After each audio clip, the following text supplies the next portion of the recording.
The Chevrolet Suburban. First introduced in 1935, it's the oldest continuing selling nameplate in automotive history.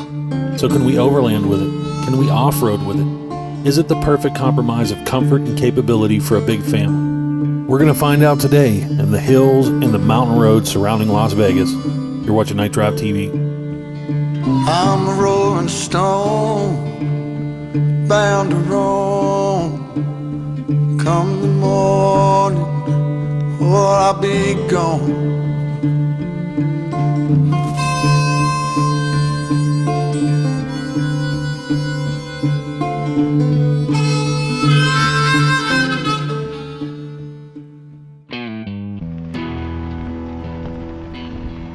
So folks, if you're new to the channel, let me introduce Josh and his new to him Z71 Chevrolet Suburban 1500. Josh has appeared on this channel before, previously showing his Ford E350 two-wheel drive van with custom roof deck, lighting, and camping equipment on board. You can check out that video on my channel. I thought I would be kind of limited because of the two-wheel, and then you look into the four-wheel. I mean, it gets expensive with the Quigley, and it was kind of, I don't know how long I'm going to keep this. After exploring various territories around Las Vegas and pushing the two-wheel drive as far as he dare, the decision has been made to go with a four-wheel drive platform. But Josh and his wife Sierra, they have two younger children and also two teenage girls, so space is always a concern. Well, yummy. So before we get to the off-road challenges we've had so far, as well as Josh putting himself in some great new stress-inducing circumstances, we should allow him to tell you a bit of what he's done to the vehicle. All right, so first off, I started with the Z71 package. So we went to Z71 because of the rear locker. With the Pathfinder, what I really enjoyed is that it seemed like no matter what it approached with the loose sand, it just went up it. I mean, it was kind of effortless. So surprisingly, when I got this, we took it out a couple times stock. There were some hills, and I almost, down by Lake Mead, there's some sandy areas. Even stock, it was like pretty effortless as far as in low, going up hills. You could just tell that the locker was a big difference. Well, first I looked at the Suburban versus the Tahoe when I realized that I was going to do a GM platform. The Z71 Tahoe and Suburban is pretty much the same vehicle. The length in the van that really became a compromise was the booty. We were talking about like here. I thought that the Suburban was like the van, that much bigger than the Tahoe. Really, it's in the middle. It's actually in the wheelbase. So with it being in the wheelbase, you got to raise it a little bit. And aside from doing like a big 4-inch lift or a 5-inch lift or whatever, the 6-inch lift, I decided just to do basic leveling kit, crank the torsion keys a little bit, and put on some bigger tires. I chose a 5100 series Bilstein all the way around with a Moog spring, which in the back kind of gives you about 1.5 inches, and with the front cranked it up and leveled it out. So I went with a bigger tire. The stock tire is I think a 31. So this is a 255/80/17. On the van I had a Wild Peak tire, which performed really good, especially under the weight of that van. So I was going to go Wild Peak. Toyo hit me up at the last minute with a with an instant rebate. So I looked and did a Toyo Open Country AT, and the 255/80/17 gives me a 33-inch tire. No rubbing. I mean, sometimes when I get a little bit of flex in the back, I'll hit in the wheel well. The next thing that I was ready to do was lighting. So I was going to do 2 light bars in the front. Decided that was from some advice from a friend of mine. That was going to probably slow down some of the air coming through. It may overheat. So I went with the 132-inch light bar in the grill. The curved light bar, I ended up to do a little bit of modifying to get it to sit back because of some hood glare. Did these cool ditch lights, or 7-inch ditch lights. And ended up liking the ditch lights so much that I continued them throughout the roof basket. Harbor Freight jack, shovel, and went with a bigger awning. Just because the awnings that we got for the last build were out. So the 32-inch light bar that was in the grill, found these cool mounts, mounted that to the back, still waiting to hook everything up to a cool switch panels, so everything will be in the center dash. But overall, I mean, I love the vehicle. The only thing that we're considering now is taking these things off. These side steps, you can see in a couple videos, we've cranked on those a little bit. Need to fabricate some rock sliders. That would probably be the best thing to do. But for now, I think I'm just going to take everything off just to get the clearance. And I don't know, take it from there. So folks, the next best thing we can do from here is answer the tough question. What is it like on slippery trails with a 7,000-pound vehicle? How much does the wheelbase affect its ability to enjoy mild to moderate rated trails? For this, we'll start with a local favorite, located out toward the Hoover Dam, a challenging trail called Burro Wash. Suggested 33-inch tires with a lift per many trail laps. Let's take a look at a few of the tougher sections. Does it feel like 126 degrees out? I don't know. It doesn't feel like 126 in here. You've had some anxiety about coming to Burro Wash. It's a tougher trail. It's so Burro Wash, they talk about it being for 33s with a lift is kind of what it puts on most trail sites and things like that.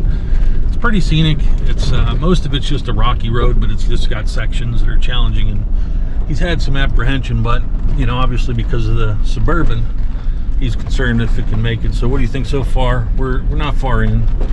Been fun so far.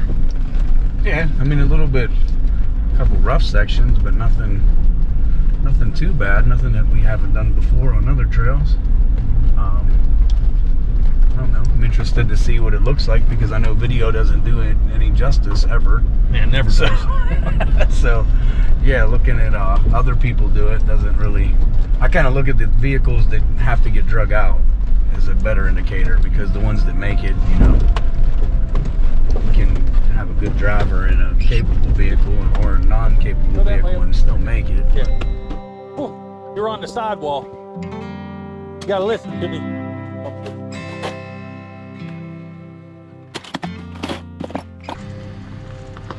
Straight. Keep coming. That way a little. That's good. Stay right there. Keep going. Got me feeling dusty. Got me feeling dusty. All right. That's, yeah, it is what it is. Left hard. Yeah, this will be better. Cut left hard. There you go. Yep. Tell me it's a Oh, you're dream. on 3 wheels, baby. Dream.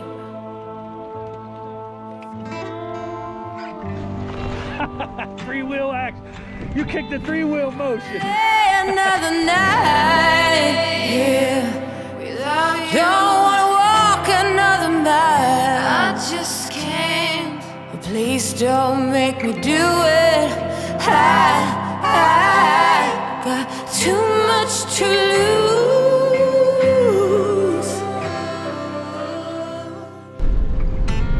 Oh, our side-by-siders.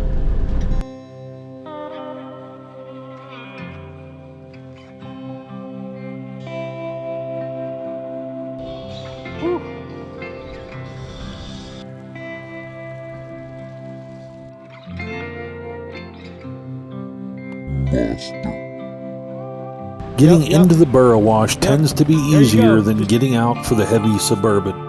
My Pathfinder was much the opposite, tougher with clearance getting down, but easy coming out. He's over here singing like a rock. We can make a music video. Start going around.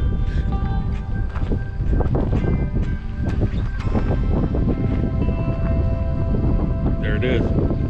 Made it. Oh yeah, there's some spots though. My old Civic days. Yeah. Were you puckering?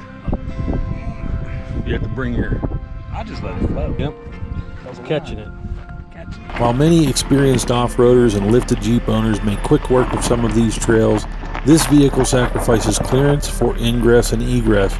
And frankly, we just can't compare a vehicle of this nature to that of a Gladiator or even a 4Runner. Taking a guy from the inner city and putting him off angle on slippery rock, high cliff edges where he'd later get stuck on another run, it's all a learning experience. It's my way or your way. I can't think about it. Let's camp right here. We got some food.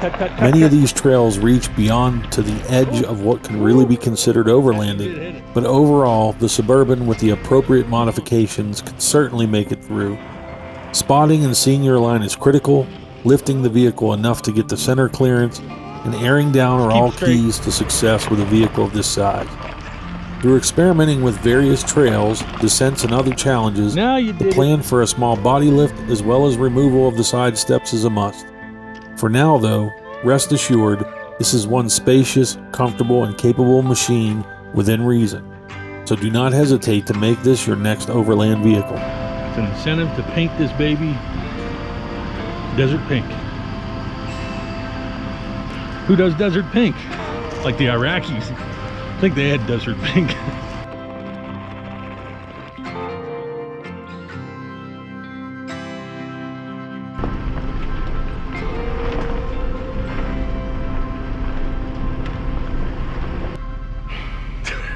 There's no path. Yeah, I know.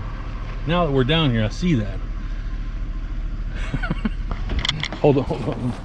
So guys, that's about it. I hope you enjoyed the video. Please leave a comment below if you're maybe thinking about looking into buying a Suburban for overland purposes, or if you have a Suburban. Check out my Instagram. It's also KnightDriveTV. You know, throw me a DM if you have a cool Suburban out there. He'd love some inspiration if you guys. He's not many out there, and so that's kind of why we did this video. Not many Suburbans out overlanding and off-roading and things like that. Obviously, you could throw money at the problem. You can do a solid axle swap up front.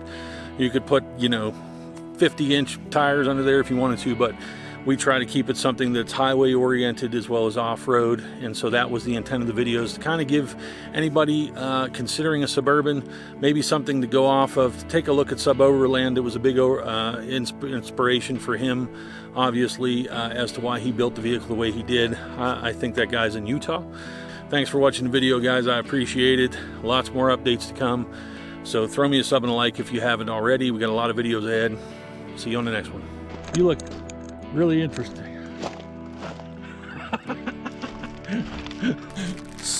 Soy. No more Oriental. It's offensive.